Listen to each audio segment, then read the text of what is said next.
De l'actualité judiciaire, ce procès de l'assassinat du père Hamel coïncide avec un autre procès tout aussi difficile, celui de Nordal Lelandais devant la cour d'assises de l'Isère. Dernière semaine d'audience et toujours le même espoir pour la famille de Maëlys, connaître toute la vérité, ce que l'accusé a commencé à faire vendredi soir avec l'aide de son avocat. Il a reconnu pour la première fois avoir tué volontairement Maëlys. Premier coup de théâtre d'un procès qui passionne les Français. Le public se presse dans les couloirs du tribunal de Grenoble, comme l'a constaté notre correspondant Jean-Luc Bouchon.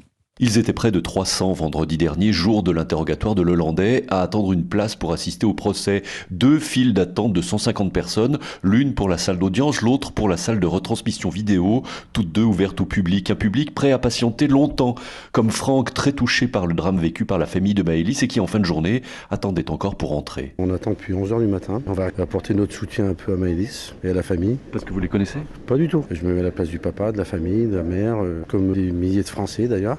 Je sais pas dans quel état je serais si il serait arrivé cette histoire-là, quoi. Mais la majorité des gens ne sont venus que pour Nordal Lelandais, comme fascinés par le meurtrier présumé. C'est intéressant de voir la personne en vrai, on l'a vu à la télé, on l'a entendu parler à la télé, on a tout vu, mais on a envie de le voir en chair et en os, c'est surtout ça qui nous intéresse. J'aimerais juste voir la bête.